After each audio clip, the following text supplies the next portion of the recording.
Il est 20h sur notre chaîne Focus TV et si vous entendez ma voix, c'est que votre soirée vient de basculer du côté du Bongo, mesdames, messieurs. Le journal. Bonsoir à toutes et à tous, bienvenue dans cette actualité vespérale sur Focus TV. À la présentation, Gracia Kibassa et la réalisation est faite par Eli Kibassa.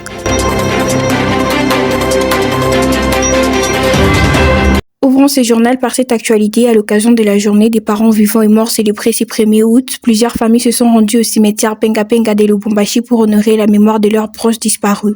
Entre nettoyage, rénovation et recueillement, les visiteurs ont également dénoncé la dégradation croissante du site et appelé aux autorités à prendre des mesures pour préserver ces lieux de mémoire. Les détails, c'est dans ce reportage qui porte la signature de Gaël Mangala et Eli Kibassa. La République démocratique du Congo célèbre ce 1er août la journée des parents vivants et morts. À cette occasion, de nombreuses familles ont effectué le déplacement vers le cimetière Penga Penga à Lubumbashi afin de rendre hommage à leurs proches disparus. Sur place, plusieurs visiteurs ont été aperçus en train de nettoyer les tombes, renouveler la peinture des sépultures, embellir les espaces de repos de leurs êtres chers. Pour ces familles, cette journée constitue un moment de souvenir, de respect et de recueillement.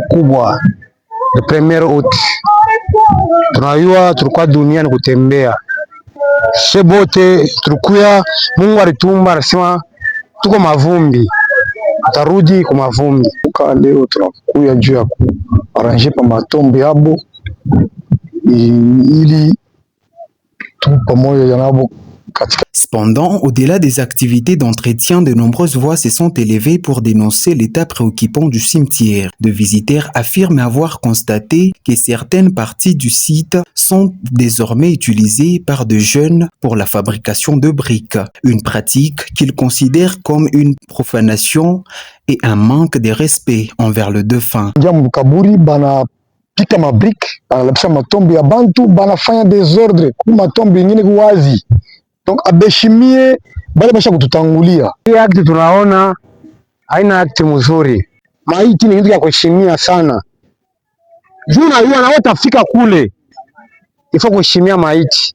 Manta beshimie maiti. Selon plusieurs témoignages recueillis sur place, cette situation contribue à la dégradation de tombes. Les familles estiment que ces lieux sacrés doivent être protégés et préservés pour les générations futures. Face à cette réalité, elle lance un appel aux autorités compétentes afin qu'elles renforcent la surveillance du cimetière Penga Penga et prennent des mesures appropriées pour mettre fin aux activités qui portent atteinte à l'intégrité des sépulcres. Le président de la République, Félix Tshisekedi, a instruit les gouvernements de renforcer les capacités opérationnelles des forces de défense de la sécurité dans l'espace Grand Katanga. Une décision qui intervient dans un contexte marqué par des rumeurs persistantes et des menaces invoquant une possible déstabilisation de cette région stratégique de la République démocratique du Congo. Eli Kibassa nous explique dans ses commentaires. Cette orientation a été donnée lors du 95e Conseil des ministres tenu vendredi au centre agropastoral de Kanyama-Kasese. Selon les porte-parole du gouvernement, le chef de l'État a indiqué que les informations à sa possession sur le Grand Katanga, combinées à l'évolution de la situation sur le terrain, imposent une réponse rapide et ferme des autorités. À cet effet, le président Félix Tshisekedi a chargé le vice-premier ministre, ministre de l'Intérieur, ainsi que le ministre de la Défense nationale de renforcer les capacités opérationnelles des forces de défense et de sécurité. Pour finir, parlons économie en RDC. Kinshasa et les sociétés minières s'accordent sur la nécessité d'un décret sur la participation des Congolais au capital. Suivez ce récit de Roger Mpenga. Le ministère congolais des mines et de la Chambre des mines de la Fédération des entreprises du Congo FEC ont annoncé vendredi avoir conclu leurs travaux au sein d'une commission mixte chargée d'examiner les modalités de mise en œuvre des dispositions renforçant la participation des personnes physiques des nationalités congolaises au capital des sociétés minières.